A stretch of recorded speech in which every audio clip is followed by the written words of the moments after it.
Sebermula ada seorang saudagar di negeri Ajam, Hojah Mubarak namanya. Terlalu amat kaya, akan tetapi tiada ia beranak. Maka Hojah Mubarak pun meminta doa. Katanya, "Ya Tuhanku, jika kalau kiranya aku beroleh anak, aku memberi sedekah, maka segala fakir miskin dan darurat." hatta beberapa lamanya ia bernazar itu.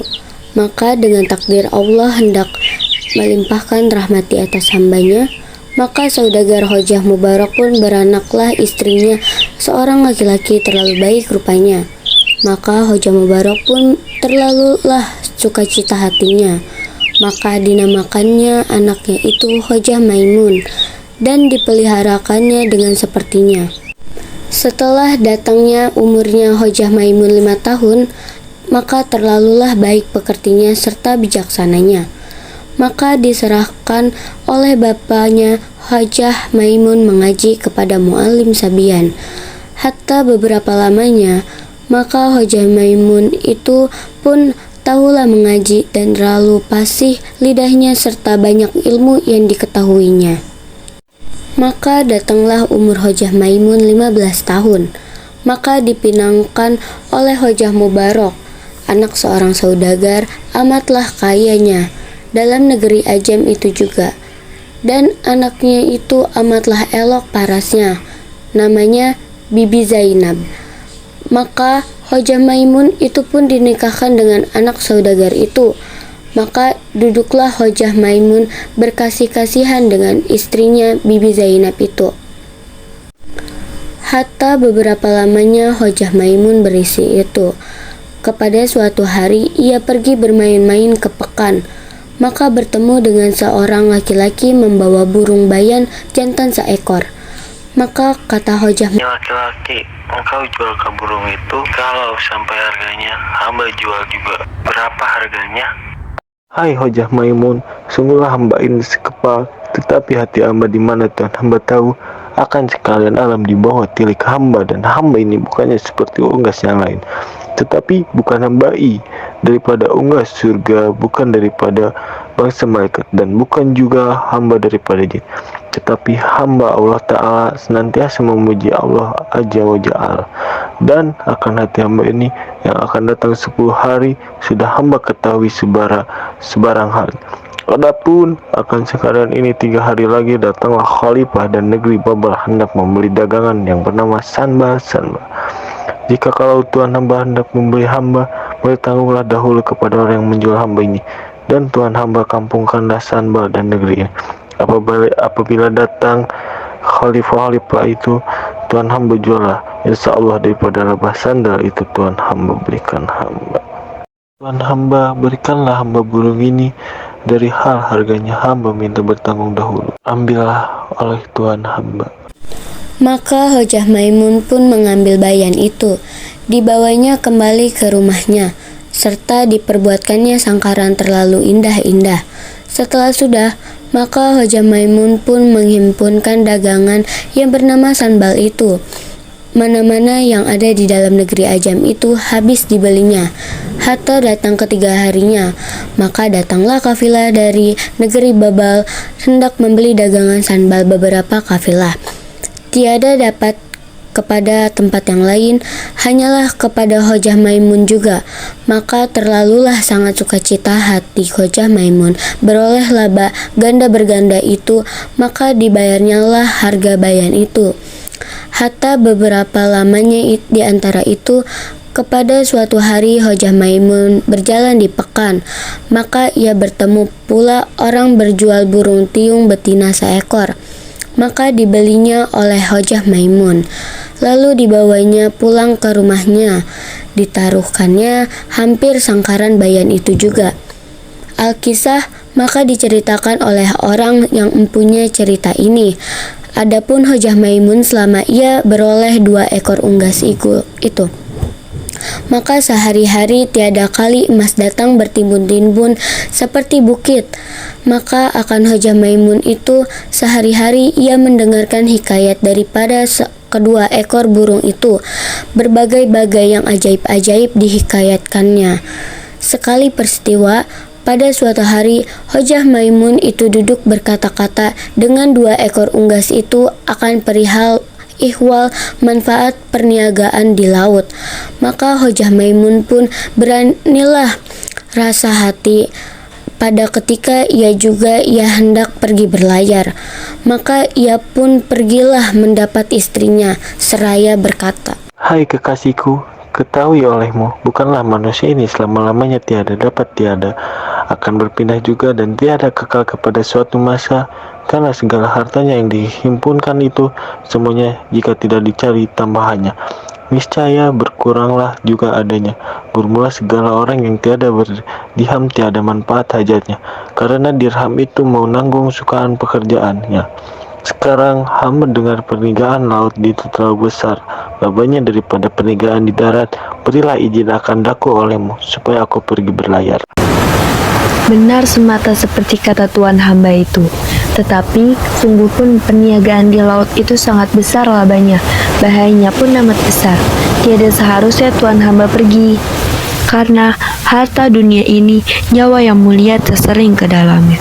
Karena dirham itu kongkong segala yang bebal adalah ia seumpama air yang manis. Semakin diminum bertambah dahaga olehnya. Syahdan warnanya pun kuning seperti muka orang durjana. Tetapi jikalau Tuhan hamba hendak berlayar, sayogianya hamba dibawa oleh Tuhan hamba. Karena kami perempuan ini seperti umpama kaus. Jika tinggal kaus itu, niscaya binasalah kaki. Nyawaku dan buah hatiku dan cahaya matahariku. Amat benar kata Tuhan hamba itu. Tetapi akan hal kita manusia hidup di dalam dunia ini, jika kalau tiada emas, barang suatu pekerjaan tiada hasil. Jadi karena emas itu kiranya dapat menghasilkan segala kehendak yang dimaksudkan. Harta itu tiada, kita cari juga, adalah hamba dengan Tuhan hamba, seperti hamparan dengan pintu, binasa hamparan itu, pintu pun binasa pula, dan rumahnya pun tiada kebijakan lagi. Adapun akan apa pergi ini, hati hamba bekalah, melainkan diperbanyak-banyak Tuhan hamba kepada Allah Subhanahu wa Ta'ala, dan Tuhan hamba pun telah hamba serahkan kepada Tuhan sekalian alam. Tetapi amanat hamba jika kalau ada barang suatu pekerjaan, hendaklah Tuhan hamba mulut sepakat. Setelah sudah Hojah Maimun berpesan itu, maka ia pun bermohonlah kepada istrinya. Lalu dipeluk diciumnya akan istrinya itu. Air matanya bercucuran habis basah kain bajunya. Maka lalulah diserahkan istrinya kepada 2 ekor unggas itu. Seekor bernama Bayan Budiman dan seekor bernama Tiung Rencana. Setelah sudah, maka Hojah Maimun pun pergilah berlayar. Hatta beberapa lamanya sepeninggal Hojah Maimun itu berlayar, maka dengan takdir Allah Subhanahu wa Ta'ala atas hambanya, maka pada suatu hari istri Hojah Maimun, yaitu Bibi Zainab, ia pun bercintalah akan suaminya yang pergi, karena beberapa lamanya tiada datang daripada berlayar itu. Maka ia pun naiklah duduk pada tingkap mahligai itu, berangin-angin seraya memandang ke jalan raya. Syahdan kepada ketika itu, maka anak raja di dalam negeri Ajam itu pun lalulah berkuda. Dihampirinya sisi mahligai itu, maka anak raja itu pun sedang memandang ke atas mahligai itu. Maka sama bertemu mata sama mata, terpandanglah muka sama muka. Demi dilihat anak raja itu, rupa Siti Zainab itu terlalu elok lagi baik parasnya. Maka anak raja itu pun tersenyum. Maka Siti Zainab pun tersenyum pula. Maka dengan takdir Allah Ta'ala, anak raja itu beranilah di dalam hatinya akan istri Hojah Maimun itu. Dan akan Siti Zainab pun tersangkutlah pada hatinya rupa anak raja itu. Setelah itu, maka anak raja itu pun menyimpangkan ke rumah seorang perempuan tua. Setelah sampai, maka kata anak raja itu, Buku, pergi apalah ibuku? Kusuruhkan kepada istri Hojah Maimun itu. Katakan padanya, aku berhendak dia dengan sesungguhnya tiada boleh tidak. Bagaimana juga daya upaya ibuku lah akan memuluskan maksudku itu. Hai ibuku, pergilah, katakan kepada anak raja itu, bahwa sekarang lagi siang hari. Kalau dilihat orang banyak, maka malam sekaranglah hamba pergi menghadap anak raja itu. Tetapi jangan ibuku katakan kepada seorang jua pun rahasia ini. Hai Tiung, beri apalah kita bicaramu, bahwa aku sangat berahi akan anak raja itu. Karena itulah aku hendak mendapatkan dia pada malam ini. Maka diceritakannya lah perihal berahinya itu. Ya Tuhan, ya kasih molek, Siti yang baik rupa. Pekerjaan apakah yang Tuhan hamba hendak kerjakan ini? Tiadakah Tuhan takut akan Allah Subhanahu wa Ta'ala, dan tiadakah malu akan Nabi Muhammad? Maka Tuhan hendak mengerjakan maksiat. Lagi dijarangkan Allah Ta'ala dan ditegahkan Rasulullah Shallallahu Alaihi Wasallam. Istimewa pula sangat kejahatan, dan tiada wajib atas segala perempuan membuat pekerjaan yang demikian itu. Tiadakah Tuhan mendengar di dalam Quran dan hadis Nabi? Maka barang siapa perempuan yang menduakan suaminya, bahwa sungguhnya disulahkan oleh malaikat di dalam neraka jahanam 1000 tahun lamanya. Sebagai lagi pula, tiadakah Tuhan malu akan segala makhluk di dalam dunia ini, karena Tuhan isi saudagar. Sabar apalah Tuhan dahulu, karena hampirlah suami Tuhan datang. Insya Allah banget juga, jikalau diketahuinya, tiadakkah Tuhan takut mati dibunuhnya. Alangkah aibnya nama Tuhan disebut segala isi alam dunia ini. Karma bagimu, tiada engkau tahu akan hal hati orang berahi. Kusangkakan engkau ada menaruh timba rasa karena sama perempuan. Apakah pekerjaan Tuhan datang kemari dalam malam kelam ini? Tidakkah Tuhan takut membangunkan hamba Tuhan sedang lelap tidur ini? Apakah maksudmu Tuhan yang besar? Maka datang ini, dan hendak kemana gerangan Tuhan ini? Aku hendak pergi mendapatkan anak raja itu, karena sangatlah asyik berahinya hatiku akan dia. Betapakah bicaramu, hai bayan yang bijaksana? Jika kalau aku turutkan kehendak perempuan celaka ini, kalau aku pun diperbuatnya seperti Tiung itu. Jika kalau demikian, baiklah aku perlaikan dan kusukan hatinya dengan barang daya upayaku. Ayo hai Siti yang baik paras, jika kalau demikian itu, baiklah Tuhan pergi dengan segeranya mendapatkan anak raja itu yang Tuhan pun sudah berjanji dengan dia.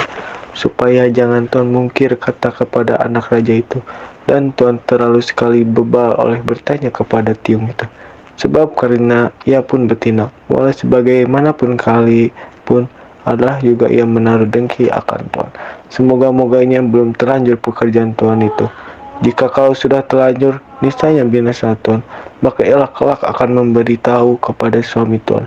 Adapun hamba ini harapan Tuhan jikalah jahat sekalipun pekerjaan Tuhan, insya Allah di atas kepala hambalah menanggung.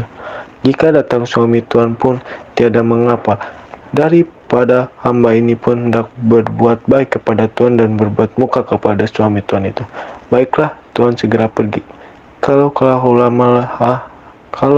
lamalah anak raja itu menantikan Tuhan karena ia hendak bertemu dengan Tuhan. Apakah dicari oleh segalanya oleh manusia di dalam dunia ini, melainkan martabat, kesabaran, dan kekayaan? Adakah yang lebih daripada martabat anak raja? Tetapi dengan ikhtiar juga maka sempurna adanya. Adapun akan hamba Tuhan ini adalah seperti hayat seekor unggas bayar yang dicabut bulunya oleh tuannya, seorang istri saudagar, demikianlah adanya. Hai bayan, bagaimana ceritanya hikayat bayan yang dicabut bulunya oleh saudagar itu? Mengapakah maka Tuhan hamba hendak mendengar cerita bayan itu? Tidakkah lama kelak anak raja itu menantikan Tuhan? Baiklah Tuhan segera pergi dahulu. Insya Allah esok hari hamba ceritakan. Hai bayan, jikalau ada kasih akan daku, berceritalah engkau dahulu sekarang, supaya aku pergi. Jika kalau demikian, insya Allah Ta'ala dapatlah aku perlalaikan perempuan ini.